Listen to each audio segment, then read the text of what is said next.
අමතක නොවන සිදුවීමක් තමයි ආදර සම්බන්ධතා නැතිවීම. ඒකත් බිස්නස් එක නිසා වෙච්ච දෙයක්. මේක ගොඩක් වෙලාවට අලුතෙන් ව්‍යාපාරයක් කරන කෙනෙක්ටත් මාර වැදගත් වෙයි. මේමයි සර් මට පොඩ්ඩක් මෙයාම ෂුවර් නෑ. පොඩ්ඩක් ඉඳලා යන්න.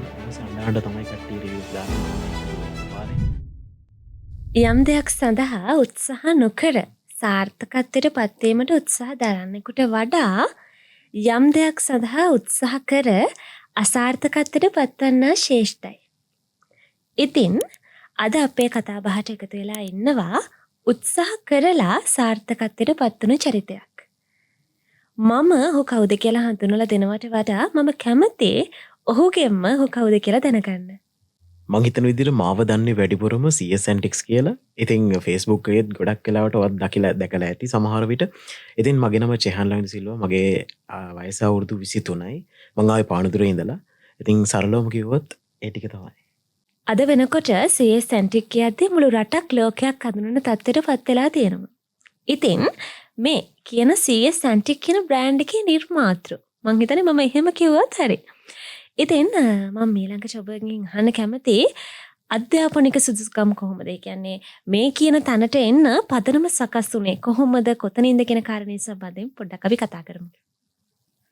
මගේ පාසල තමයි පානදුර ශ්‍රී සුමංගල විද්‍යාලය.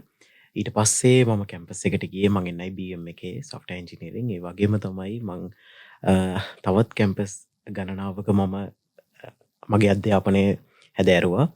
බිස්නස් මැනේජ්මන්ට් එක, HRM එක, marketing, digital marketing, trade marketing ඒ හැම පැත්තක්ම මම දැන්ටත් ලර්න් කරලා තියෙනවා. ඒ වගේම තමයි මම දැන් ඊළඟට MBA එක තමයි කරන්න ඉන්නේ.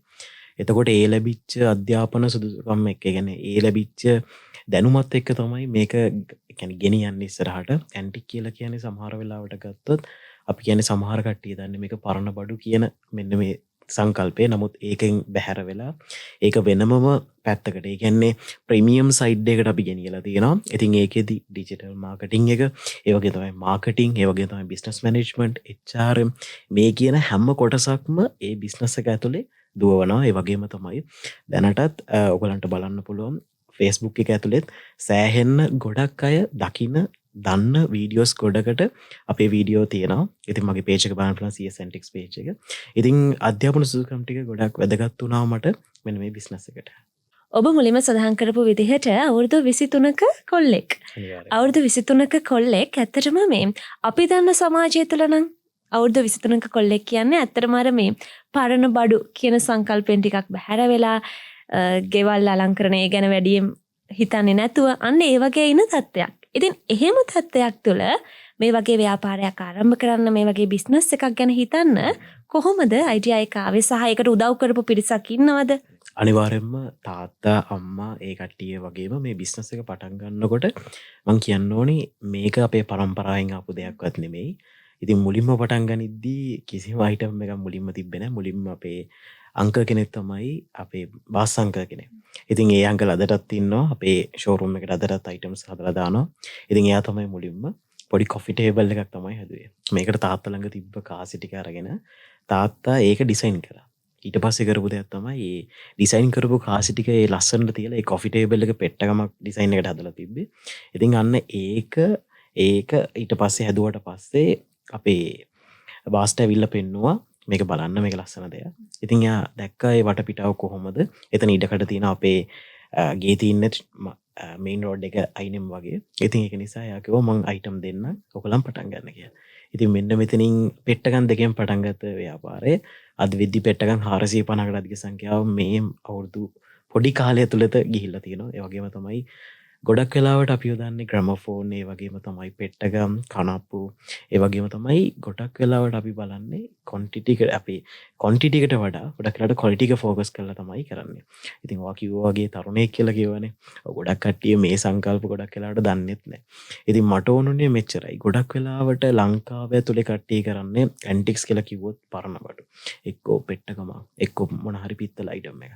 ඒ තියෙන ෂොප් එකක් නෝමලි ඒගොල්ලන් පවත්වාගෙන යන එක තමයි කරන්නේ. නමුත් මට ඕනුනේ ඊට එහා ගිහිල්ලා කෙනෙක්ට ඒක එක්ස්පීරියන්ස් එකක්. කොහොමද පෙට්ටගමක් කියලා කියන්නේ? මොකක්ද ෆිනිෂින් එකක් කියලා කියන්නේ?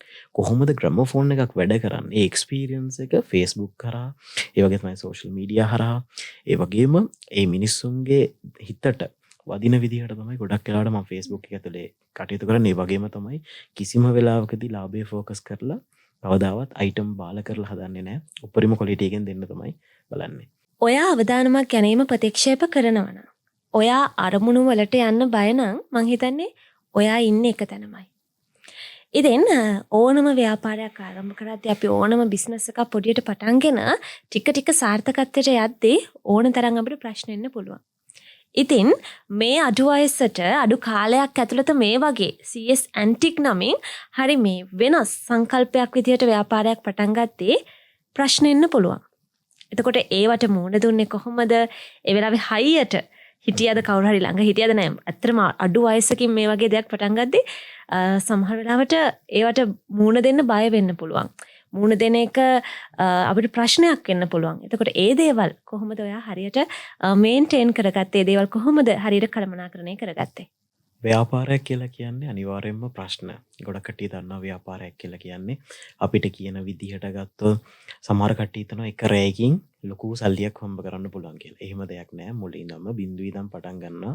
ඒ කියන්නේ ඔන් ග්‍රවුන්ඩ් එකේ ඉඳන් කෙනෙක් වැඩ කරනවා කියලා කියන්නේ අනිවාර්යයෙන්ම පළවෙනි ස්ටෙප් එකේ ඉඳන් එයා අනිවාර්යයෙන්ම අවුරුදු ගාණක් වැඩ කරන්න ඕනේ. එකපාරටම බිස්නස් එකක් එක අවුරුද්දකින් එළියට එන්නෙත් නෑ. අවුරුදු 3-4ක මාර කැපවීමක් තියෙනවා. ඒ කැපවීම ඇතුලේ වා බිස්නස් එකක් ස්ටාර්ට් කරනවා නම් අනිවාර්යයෙන්ම ගොඩක් වැඩ කරන්න ඕනේ. රෑ එළි වෙනකන් හරි පාන්දර නැගිටලා හරි ඒ බිස්නස් එක වෙනුවෙන් වැඩ කරන්න ඕනේ. මුල් අවුරුදු ගාන ඇතුලේ කස්ටමර්ස්ලා එකපාර එන්නෙත් නැහැ. මොකද ට්‍රස්ට් එකක් බිල් කරන එක විශ්වාසයක් ඇති වෙන්න ඕනේ. කස්ටමර් කෙනෙක් දෙවෙනි පාරත් ඇවිල්ලා අයිටම් එකක් පර්චේස් කරනවා කියලා කියන්නේ අනිවාර්යයෙන්ම එතන ලොකු ට්‍රස්ට් එකක් බිල්ඩ් වෙලා තියෙනවා. ඒ වගේම සෑහෙන්න ගොඩක් කට්ටිය දැන්ටත් අපෙන් සෑහෙන්න බඩු ගන්නවා. ඉතින් එහෙම ගත්තොත් ප්‍රශ්න කියලා ගත්තොත් ගොඩක් වෙලාවට එනවා එකපාරටම අපිට එන ප්‍රශ්න තමයි ගොඩක් ඉඩ කඩ මදි වෙනවා. මුලින්ම එන ප්‍රශ්න තමයි කොතනද මේක කාටද විකුණන්නේ? මොකද මේ වගේ අයිටම් එකක් අපි සිල්ලර කඩේක විකුණනවා වගේ දේවල් නෙමෙයි. හැමදාම විකිනෙන්නෙත් නෑ. ඒ වගේම තමයි මේක ඒ තැනට ගන්න නම් ලොකු කැපවීමක් ගන්නත් ඕනේ. එතකොට ගොඩක් අය අතරට මේක යවන්නත් ඕනේ. එතකොට අපි කොහොමද සෝෂල් මීඩියා පැත්තෙන් මේක යවන්නේ?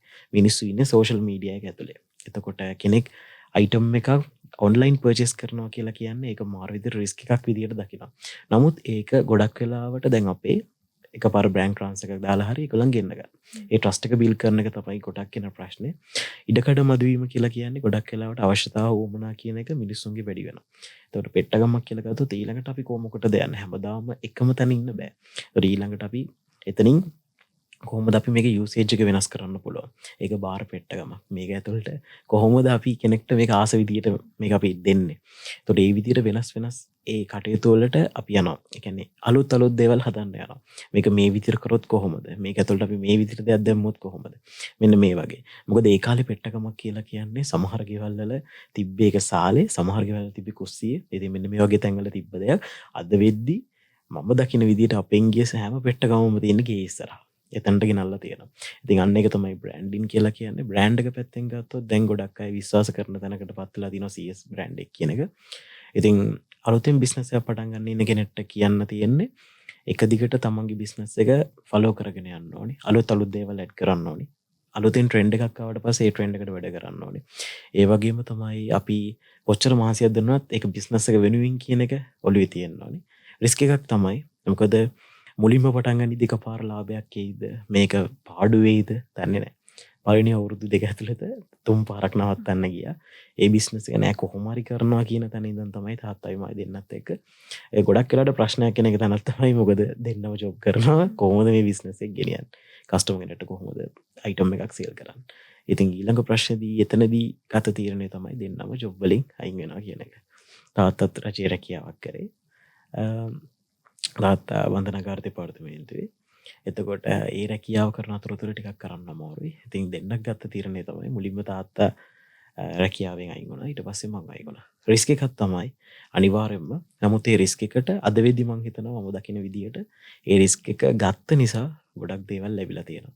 ඒ වගේම තමයි තව ගොඩක් අපේ බ්‍රාන්චස් අරින්න ඉස්සරහට ඕපන් කරන්න අපි බලාපොරොත්තු වෙනවා. දැන්ට තියෙන පානදුරේ වගේ තමයි රාජගිරිය බ්‍රාන්ච් එකක් තියෙනවා වෙනම. ඔය විදියට තමයි. මට බෑ මට ඒක කරන්න බැරි වෙයි. මම කොහොමද ඒක කරන්නේ වගේ අර නෙගටිව් මයින්ඩ් එකක් අපි ඉන්නේ නැතුව මම මේකට කොහොම හරි try කරනවා. ඔව් මට ඒක පුළුවන්. මම ඒක කරා කියන තැනට එන්න පුළුවන් නම් අන්න එතන තමයි අපේ සාර්ථකත්වය තියෙන්නේ. ඒත් එක්කම මම අහන්න කැමතියි දැන් මේ වගේ බිස්නස් එකක් කරද්දී අපිට තියෙන්න පුළුවන් කවදාවත් අමතක වෙන්නේ නැති හරි ලස්සන අපූර්ව මතක. ඒ වගේ දෙයක් අපි මතක් කරමුද කොහොමද? අනිවාර්යයෙන්ම. ඒ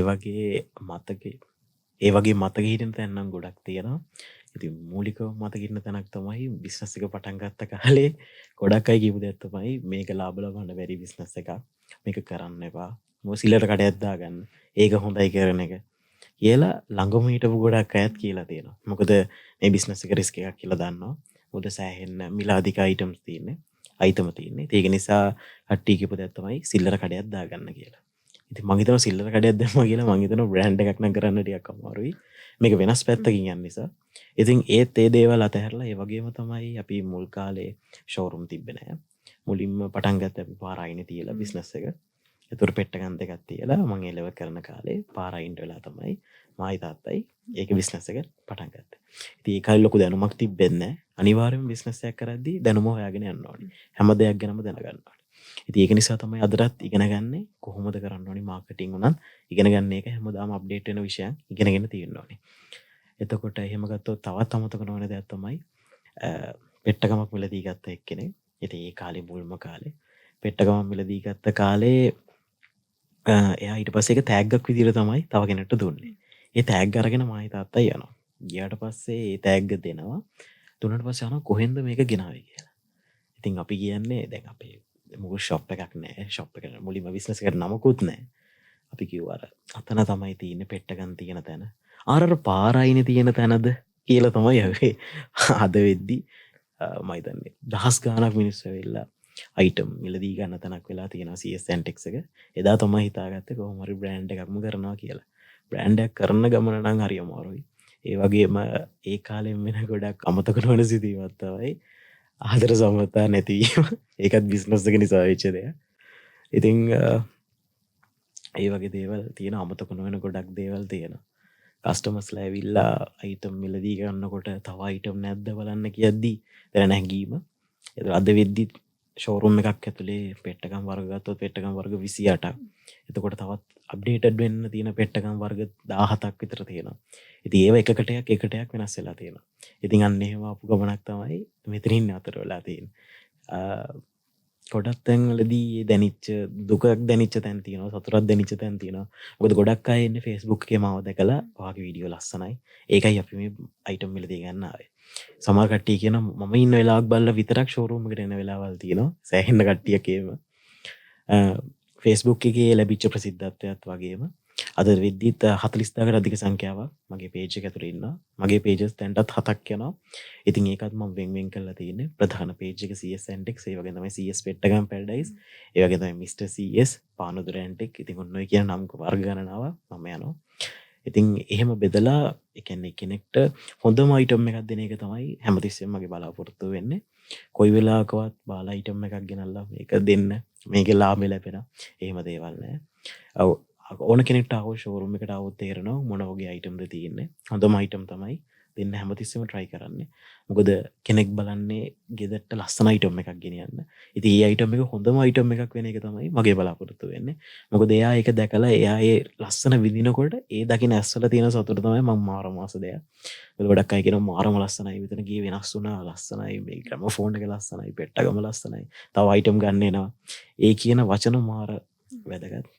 මොකද ඊයේ දවසේ කුරුණෑගලින්දන් කට්ටියක් ආයසරයක් ආවා අයිටම් මිලදී ගන්න. ඒ කියන්නේ සාමාන්‍යයෙන් ගත්තොත් ගොඩක් ඇන්ටික් ෂොප් පාස් කළා තමයි අපේ ඇන්ටික් ෂොප් එකට එන්නේ. ඒ කියන්නේ මම හිතන්නේ කිලෝමීටර් ගාණක්, සෑහෙන්න ගාණ 100 ගාණක් පාස් කළා අපේ ෂොප් එකට එනවා. අන්නේ බිල්ඩ් කරපු ට්‍රස්ට් එක මම හිතනවා සෑහෙන්න කට්ටියක් අතරට දැන්ට ගිහිල්ලා තියෙනවා. ඉතින් මගේ පේජ් එක බැලුවොත් ඒක හොඳටම තියෙනවා රිවිව් වලින්. ඉතින් ඒ වගේ තමයි අමතක නොවන මතක ගන්න ගොඩක් තියෙනවා.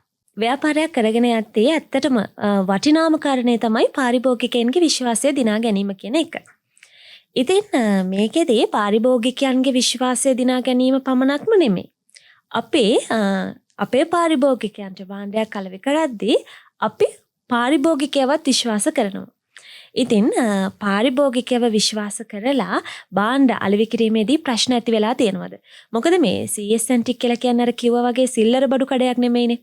අපි ඇඳුමක් අලෙවි කරනවා වගේ නෙමේ, තේකොළ සීනි අලෙවි කරනවා වගේ නෙමේ අපි මේ වටිනා කියන භාණ්ඩයක් තමයි පාරිභෝගිකයට ලබා දෙන්නේ. ඉතින් එහෙම අවස්ථාවකදී ඇතිවෙච්ච මොන හරි ප්‍රශ්න සිදුවීම් තිබිලා තියෙනවද?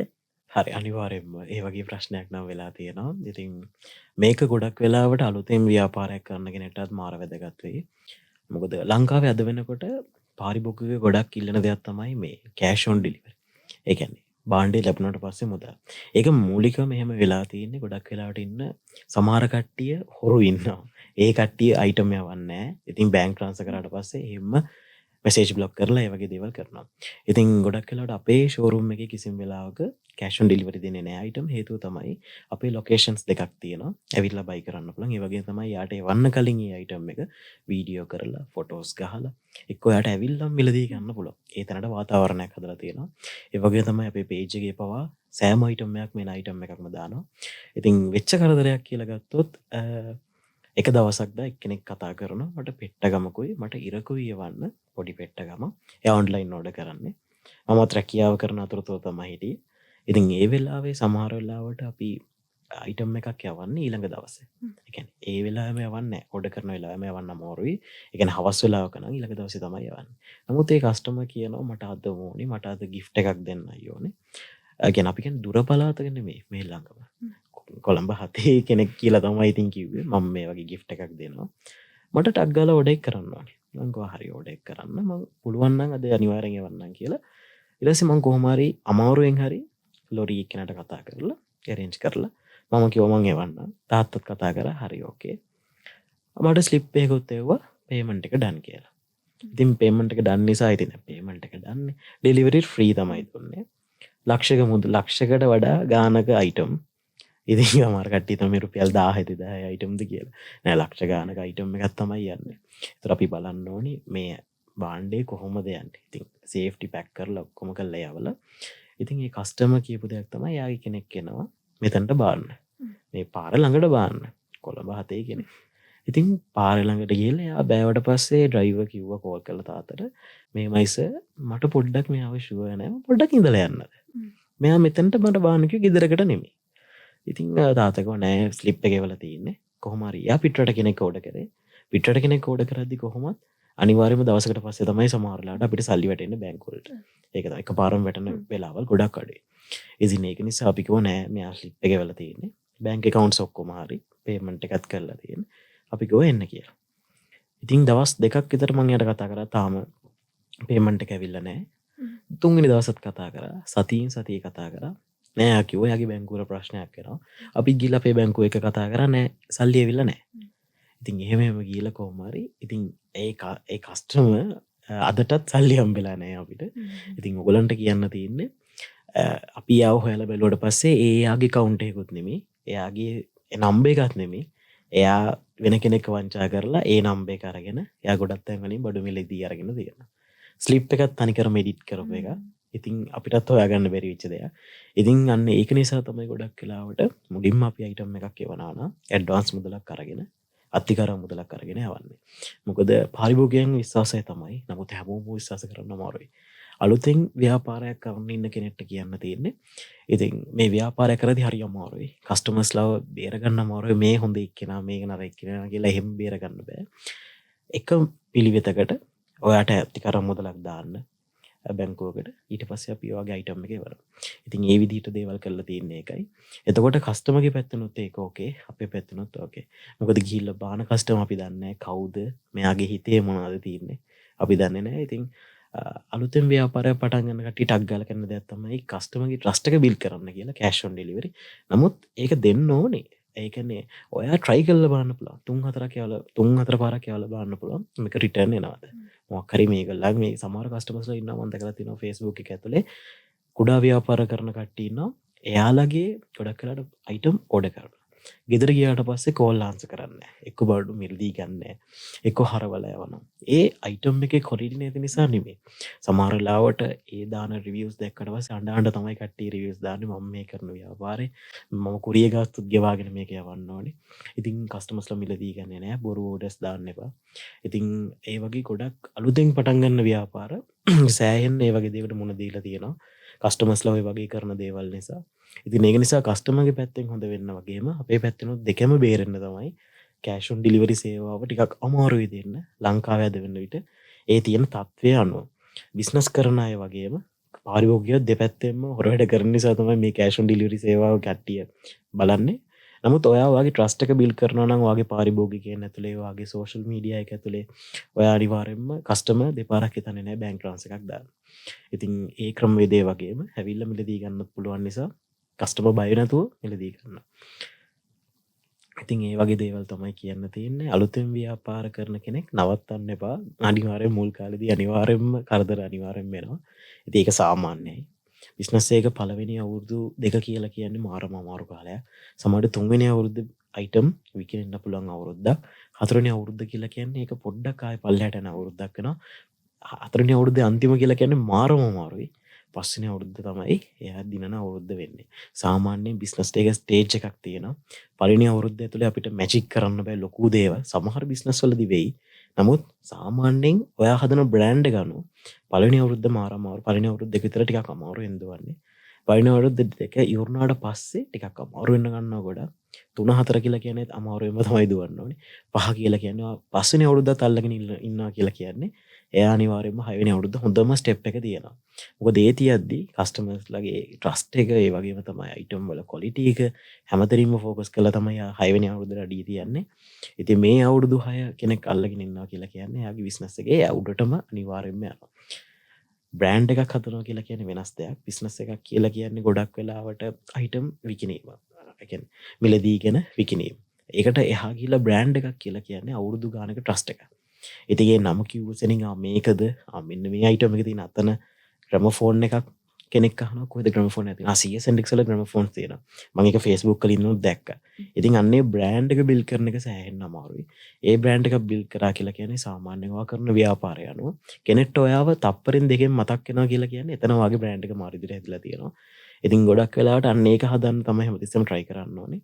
කස්ටමර් දාන රිවිව් එක, යාගේ සතුට, යාගේ දාන Facebook එකේ අපි ගැන දාන දේ අන්න ඒවා තමයි ගොඩක්ම වැදගත් වෙන්නේ. ගොඩක් වෙලාවට අද වන විට සෝෂල් මීඩියා පැත්තෙන් තමයි සෑහෙන්න බිස්නස් එකක් දුවන්නේ. සමහර කට්ටිය පරණ ක්‍රමවේද වලින් නෑ කෙනෙක් ඇවිල්ලා කඩේට ඇවිල්ලා බඩු මිලදී ගන්නේ. ඒ සංකල්පෙට තමයි ගොඩක් කට්ටිය ඉන්නේ. ඒකෙන් බැහැර වෙලා ගොඩක් අලුතෙන් බිස්නස් එකක් පටන් ගන්න කෙනෙක්ට අනිවාර්යයෙන්ම එයාගේ බිස්නස් එක සෝෂල් මීඩියා ඇතුලේ යන්න ඕනේ. ඒක බූස්ටින්ද, එයාගේ ඇඩ් කැම්පේන්ද, එයාගේ කන්ටෙන්ට් ක්‍රියේටිවිටිද මේ හැමදේම බලනවා. ඉතින් ඒවත් අරගෙන ස්පෙෂල් ඩේස් වලට එහෙම වැඩ කරලා කොහොම හරි සමාජයට දෙයක් කරන්න පුළුවන් නම් අන්න ඒක තමයි මූලිකම දේ. දැන් අපි මේ දවස්වල ප්ලෑනින් කරන දෙයක් තමයි මේ අවුරුදු මේ මාසේ වෙසක් මාසේ ලස්සන මාසයක්. ඉතින් හැමෝම කරන්නේ දන්සලක් දෙන එක. මේ මාසේ අපේ කට්ටියත් එක්ක අපේ ටීම් එකත් එක්ක කතා කරපු දෙයක් තමයි වෙසක් කලාපයක් තියෙන දුර පැත්ත. ගම්මානකට ගිහිල්ලා එයාලගේ ඉස්කෝලේක වෙසක් කලාපයක්. පහන් කූඩු තරගයක් වෙනම තියලා දන්සලක් එතන. මොකද වෙසක් ගොඩක් වෙලාවට තියෙන ගමේ. ඉතින් මේ ගම ඇතුලේ තියෙන වෙසක් එක ලස්සන කරන්න තමයි ඒ කියන්නේ මේ පාර අපිට ආපු අයිඩියා එක. ඒක තමයි කලින් පාරවල් වල අපි පාසල් වලට එයාලට අවශ්‍ය ලැප්ටොප්, කම්පියුටර්ස්, ස්පීකර්ස් ඒව බෙදුවා. ඉතින් ඊටත් කලින් අවුරුද්දේ බුදු පිළිම අපි පන්සල් වලට පූජා කරා. ඒ වගේ මේ අවුරුද්ද ටිකක් ඒක ඊටතර ලොකු කරලා දැන් වෙසක් කලාපයක් විදියට මේ මාසයේ අග ගොඩක් වෙලාවට මගේ පේජ් එකෙන් දකින්න පුළුවන් තුර පළාතක. ඒ පළාතේ ළමයින්ට කොහොමද වෙසක් යන්නේ? මොකද ගොඩක් වෙලාවට දැන් අද විතරට ගම්මාන ඇතුලේ වෙසක් කියන එක චුට්ටක් පල්ලෙහාට ගිහලා තිනවා යාළගේ මුදල් තත්ත්වය හරි ඒ වගේ දේවල් නිසා. ඉතින් ඒකත් නැතුව කෙනෙක්ගේ දක්ෂතාව උඩට ගන්න මේ පාර වෙසක් කලාපයක් ගම්මානයකට යනවා. ඉතින් ඒක අපේ CS Index වලින් තමයි කරන්නේ. ඉතින් ඒක තමයි අපේ මේ මාසේ අයිඩියා එක. ඉතින් මේ කතා බහෙන් මට තේරුණු එක කාරණයක්. මේක අර මේ ව්‍යාපාරයකට සීමා නොවේ ව්‍යාපාරයකට එහාගේ හරි අපූර්ව කාර්යයක්. ගමේ ළමයින්ට උදව් කරනවා, ලැප්ටොප් ලබා දෙනවා. ඒ වගේම තමයි හරි ලස්සන සංකල්පයක් මේ මාසේ ක්‍රියාත්මක කරන්න සූදානම් වෙලා ඉන්නවා. ඉතින් ඇත්තටම මේක හරි අපූර්ව සහ හරි ලස්සන සිතුවිල්ලකින් ක්‍රියාත්මක වන දෙයක්. ඉතින් කාල වේලාවත් ඉක්ම යන නිසා මම අවසාන වශයෙන් අහන්න කැමති මේ CS Antique කියන මේ බ්‍රෑන්ඩ් එක. මම මෙතින් පස්සේ බිස්නස් එක කියන එක ගාවන්නේ නැහැ. මේක බ්‍රෑන්ඩ් එකක්. මේ CS Antique කියන බ්‍රෑන්ඩ් එක ඉස්සරහටත් අපි CS Antique විදිහටම දකින්නේ නැත්නම් අලුත් දේවල් මේකට එකතු වෙන්න බලාපොරොත්තු වෙන තියෙනවද? CS Antique විදිහට ඉස්සරහට මොනවාද තියෙන ප්ලෑන් සහ කොහොමද මිනිස්සුන්ට තව අලුත් දේවල් පාරිභෝගිකයන්ට අලුත් දේවල් දෙන්න බලාපොරොත්තු වෙමින් ඉන්නවද? අනිවාර්යෙන්ම අලුත් දේවල් කොහොමත් හැමදාම කියන සෙන්ටික්ස් කියන එක තමයි මගේ හැම වීඩියෝ එකකින් වගේ බලන්න පුළුවන් අලුත් දේවල්. ඉතින් තවත් ටික කාලයක තුළ තවත් අලුත් තැනකට සෙන්ටික්ස් යනවා. තවත් බ්‍රාන්ච් එකක් වෙයි. ඒත් එක්කම තව අයිඩියාස් සෙට් එකක්ම තියෙනවා. ඒක තමයි මම ඉගෙන ගත්ත පැත්තක් තියෙනවා. ඉතින් software engineering digital marketing මෙන්න මේ පැති සෑහෙන ඒ කියන්නේ මේ දේවල් මම ලර්න් කරලා තියෙනවා. ඉතින් ඒක අනුව මගේ ටීම් එකක් වෙනම එකතු කරගෙන ඉස්සරහට තව ලස්සන අලුත් වැඩක් කරන්න ඉන්නවා. ඉතින් එදාටත් ඇවිල්ලා මම මේ වගේම ලස්සන වීඩියෝ එකක් කරයි. ඒත් එක්කම CSNTX වල ගත්තොත් තව අලුත් දේවල් ලංකාවේ දැකලා නැති ලස්සන දැව නිර්මාණ. ඒ වගේ තමයි ඒකට එහා ගිහිල්ලා කෙනෙක්ට සුව පහසුවෙන් කොහොමද ජීවිතයක් ගත කරන්නේ. කෙනෙක් ගෙදර ඇතුල් වුණාට පස්සේ ඒ කෙනාගේ ගෙදර ඇතුළ කොහොමද වෙනස් වෙලා තියෙන්නේ. අන්න ඒක තමයි දකින්නේ. අන්න ඒක කොහොමද වෙනස් කරන්න කියන එක මේ දවස්වල අපි කතා කරන දෙයක්. කොහොමද අපි ඊළඟ අයිටම් එක දෙන්න ඕනේ, මොන වගේ අයිටම් එකක්ද ලස්සන දෙයක් වෙන්නේ. කස්ටමර් කෙනෙක්ගේ ගෙදර ලස්සන කරන එක තමයි අපේ මූලිකම දේ. මොකද එයා ලස්සනයි කියලා හිතනවා නම් ඒ කියන්නේ එයා ලොකු ගාණක් දීලා මිලදී ගන්න අයිටම් එක එයාගේ ගෙදර ගිහිල්ලා ලස්සනට තිබ්බොත් තමයි ඒක අපිටත් ලස්සන වෙන්නේ. ඒ වගේ තමයි අපේ බිස්නස් එකේ සාර්ථකත්වය වෙන්නේ. ඉතින් අන්නේ දේවල් එකතු කරගෙන තව ඉස්සරහට ලස්සන වැඩ ගොඩක් තියෙනවා. ඉතින් මේ දේවල් අපි කරන්න බලාපොරොත්තු වෙන තව ටික කාලයක් ඇතුළත. ඉතින් ලස්සන වැඩ ගොඩක් එක්ක ඊළඟ කතාවෙත් අපි එකතු වෙනවා.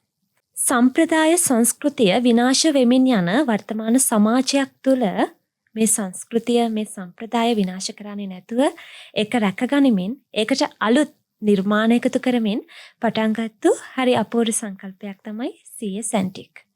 ඉතින් අර කිව්වා වගේම තව අලුත්ම දෙයක් ගැන කතා කරන අලුත් සාකච්ඡාවකින් නැවත හමු වීමේ බලාපොරොත්තුෙන් අද අපි සමු ගන්නවා. ආයිබෝවන්.